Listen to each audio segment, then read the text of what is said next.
coming into this game. Oh, look at the draw. No, that's not nice. That is not nice. For Sri Lanka, Kukudas Mathulan delivers a brilliant super over. लो भाई साहब, बहुत बड़े वाला लफड़ा हो गया है वैभव सूर्यवंशी का श्रीलंकन प्लेयर के साथ। वैभव सूर्यवंशी भी बैटिंग कर रहा था, तो भाई श्रीलंकन प्लेयर मैच जीतने के बाद अपनी सेलिब्रेशन कर रहे थे। वहां से वैभव सूर्यवंशी पास ही से गुजरा, उसके बाद भाई लफड़ा हो गया।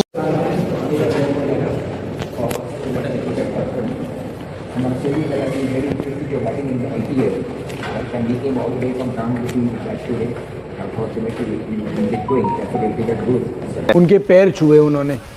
तो मेरा सिर्फ कहना ये कि हमारे जो बुजुर्ग भी कहते हैं ना कि जितने दरख्त झुकते हैं, जब जितने फलदार दरख्त है वो झुक जाते हैं, तो हम ये सब चीज। और नसीम भाई, उस लड़के में एटिकेट्स भी बहुत है। आपने देखा है कि कल जब उसको बुलाया तो उसने पैर छुए इज्जत से, जिस तरह हम गले मिलते हैं, सलाम करते हैं, तो वो हर अपने उस मोहसिन की जो उसकी तारीफ करता है, जो उसको सिखाता है, जो उसको टिप्स देता है, वो उसके पैर छूता है। नसीम भाई, एजुकेशन का लेवल बहुत ज्यादा है, इसलिए मशहूरा के आके मारता है। उसका स्ट्राइक रेट T20 में 160 ले लो, 150, यहाँ that's what good players do. जिन लोगों को यकीन नहीं था ना कि वैभव सूर्यवंशी 15 साल का है, अब यकीन आ गया कि वो 15 साल का बच्चा ही है। और पाकिस्तान में एक बहुत बड़ी खबर चलाई जा रही है हर न्यूज चैनल के ऊपर, मेन स्ट्रीम मीडिया के ऊपर, कि वैभव सूर्यवंशी को बैन किया जाए। और बैन भी एक दिन के लिए नहीं, 2 दिन के लिए नहीं, बल्कि 2-3 सालों के लिए जो है वैभव सूर्यवंशी को बैन किया जाए। इसने क्रिकेट के रूल्स को तोड़ दिया है, इसने क्रिकेट के रूल्स की जो है वो धज्जियां उड़ा दी हैं। और ये बिल्कुल ही भाई अनएक्सेप्टेबल चीज है कि आप किसी को फिजिकली टच कर रहे हैं। अब जब मैच खत्म हुआ है, सुपर ओवर खत्म हुआ है, श्रीलंका जीत गया, तो वैभव और शिंदे वापस जा रहे थे, तो उसमें ये क्या नाम है इसका यार, जो हलम बगे साहब है ना, इन्होंने पीछे से आवाज कसी, वो हमला गर्म हो गया। इसी के बीच में वैभव जंप इन कर गया। अब वैभव जब जंप इन किया, मामला ज्यादा बढ़ गया। ठीक है, हलम बगे और बाकी 1-2 और श्रीलंका के प्लेयर्स वो इनको सुनाना शुरू हो गए। इन दोनों इंडियन बैटर्स ने इनको सुनाना शुरू किया। वैभव और हलम बगे एक दूसरे के बिल्कुल मुंह के मुंह मिला लिए, नासों में नासे, बस चुम्मी रहने की देर रह गई थी। चुम्मी कहाँ से होनी थी इतनी हीटेड मोमेंट में। फिर क्या हुआ, फिर हुए धक्कम पेल, पीछे हट हुए, एक ने दूसरे को धक्का दिया, दूसरे ने पहले को धक्का दिया, मतलब फिजिकल कॉन्टैक्ट हो गया। और ये ठीक ठाक किस्म का रोल है। एक बिहारी सब पे भारी, ये आपने सुना था, ये आपने देख भी लिया। विराट कोहली ने बोला था वैभव सूर्यवंशी को कि एक बिहारी सब पे भारी, और उसके कंधे पे बस हाथ रख दिया था। और आज वैभव सूर्यवंशी ने वो कर दिखाया है कि भाई एक बिहारी वाकई सब पे भारी होता है। पहले मैं अपने बल्ले से ठोकता था बॉलर्स को, आज मैंने अपने हाथों से ठोक दिया बॉलर्स को। मतलब बात वही की है वैभव सूर्यवंशी की। आपको पता है कि लड़ाई हुई है श्रीलंकन प्लेयर्स के साथ। मैं देख रहा हूं पाकिस्तान में, हमारे पाकिस्तान में ये चीजें चल रही हैं कि जी सूर्यवंशी को 2-3 साल का बैन लगा दिया जाए कि ये सूर्यवंशी ने जो है वो कुछ रूल्स तोड़े हैं। मतलब पता नहीं, मैं इन छनकनों को होता कोई नहीं है। रूल्स कौन से तोड़े, मैं बताता हूं कौन से रूल्स तोड़े हैं। बासित भाई, आपके बबलू ने तो धक्का भी दे दिया था यार, तो ये अच्छी बात बबलू तो 19 में भी हरकत कर चुका है। बबलू को दिमाग सही करने की जरूरत है। वो प्लेयर बहुत अच्छा है, लेकिन उसका दिमाग जो है ना वो क्रिकेट से बड़ा हो रहा है, जो गलत चीज है उसके लिए। और जो जहां तक बात है तिलक वर्मा की, तो यार वो तो इंटरनेशनल प्लेयर है यार, इंडिया को रिप्रेजेंट करता है, उसको रूल का तो पता होना चाहिए।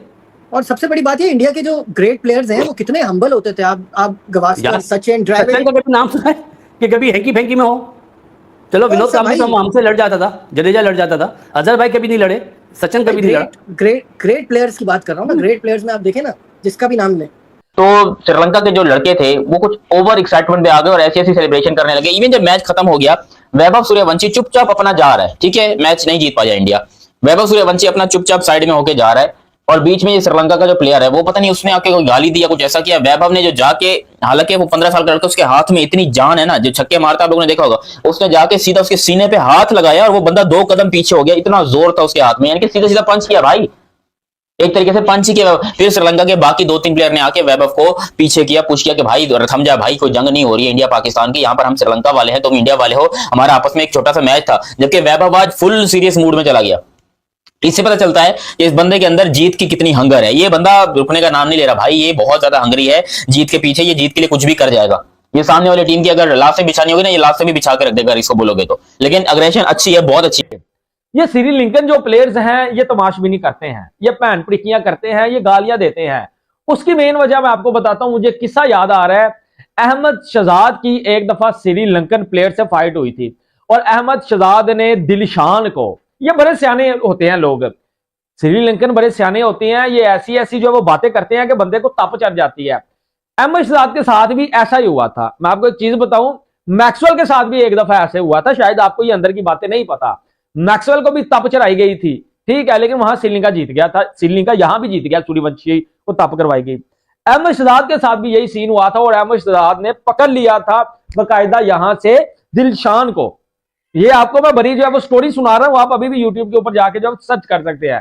फिर मैक्सवेल के साथ भी यही सीन हुआ था कि मैक्सवेल का रिदम तोड़ने के लिए भाई साहब ऐसा ही है कि उसको बॉल नहीं था करवा रहा, परेरा था उस वक्त का बॉलर, उसको बॉल नहीं था करवा रहा। क्या नाम है उसका यार, महिला जयवर्धने, वो भी टीम में मौजूद था, मैथ्यू भी था। तो ये कहानी तब भी, ये श्रीलंका शुरू से भी तमाशबीनी करता हुआ आ रहा है। पाकिस्तानियों की तरह डर नहीं गया, उसने पीछे मुड़ के उसको बताया कि बेटा गाली तूने दी क्यों है। तो सबसे पहले तो मैं आपको ना ये चीज बता दूं, क्लियर कर दूं, एक बिहारी सब पे भारी। अब ना मैं आपको बात बताता हूं, पाकिस्तान में जो बातें हो रही हैं कि जी सूर्यवंशी को 3-4 साल का बैन लगाओ और इसको अकल आए, लेकिन जेशा नहीं बैन लगाएगा क्यों जी, ये अपनी क्रिकेट है। ये तो फजूल इलॉजिकल बातें हैं जिनका रियलिटी से कोई लेना देना नहीं है।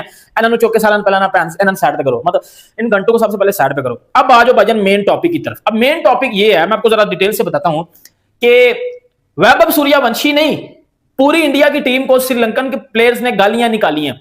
पूरी इंडियन टीम को श्रीलंकन प्लेयर्स ने गालियां निकाली हैं। मैच जब चल रहा था, जब आपको पता है कि जब मैच टाई हुआ उसके बाद फिर सुपर ओवर हुआ, उस सुपर ओवर से पहले श्रीलंकन प्लेयर्स ने इंडियन टीम को गालियां निकाली। लेकिन जब उनको गालियां निकाली तो वो नॉर्मली इग्नोर कर रहे थे, बिल्कुल नॉर्मली चीजें इग्नोर हो रही थी। जब सुपर ओवर हुआ है, सुपर ओवर में जब इंडियन टीम बैटिंग करने आई है, लास्ट बॉल जब करवाई है बॉलर ने, उसने बॉल करवा के वैभव सूर्यवंशी को गाली निकाली है। गाली, मैं आपको डिटेल से जरा पूरी चीज समझाऊंगा आज। उसको गाली निकाली है। अब जब उसको गाली निकाली है, वो इग्नोर, फिर सूर्यवंशी ने इग्नोर कर दिया। इधर बात को जरा मैं स्टॉप करता हूं। अब ना मैंने दो बातें रिलेट करनी है, इन्होंने मैं स्टॉप करना, आप दूसरी बात की तरफ आ जाओ। जब सुपर ओवर खत्म हुआ है, सॉरी जब मैच टाई हुआ है, तो जो कंडीशन थी उधर दम्बोला की, तो वो उधर बड़ी ज्यादा आप समझ लो कि अंधेरा होने वाला था, बॉल सही तरह नजर नहीं थी आ रही। तो तिलक वर्मा ने अंपायर से बोला है, लेकिन अंपायर ने बोला कि अगर हमें थोड़ी सी भी लाइट का इशू हुआ तो मैच को रुकवा देंगे। जब श्रीलंका ने अपना ओवर खेला ना, तो तकरीबन लाइट ठीक ही थी, इतनी ठीक नहीं थी लेकिन लाइट ठीक थी। श्रीलंका ने आराम से खेल लिया। लेकिन जब इंडियन टीम बैटिंग करने आई है ना, तो तिलक वर्मा ने अंपायर को जाके बोला है कि लाइट खराब हो गई है, अंधेरा आ रहा है, हमसे बैटिंग नहीं होगी, तो अब मैच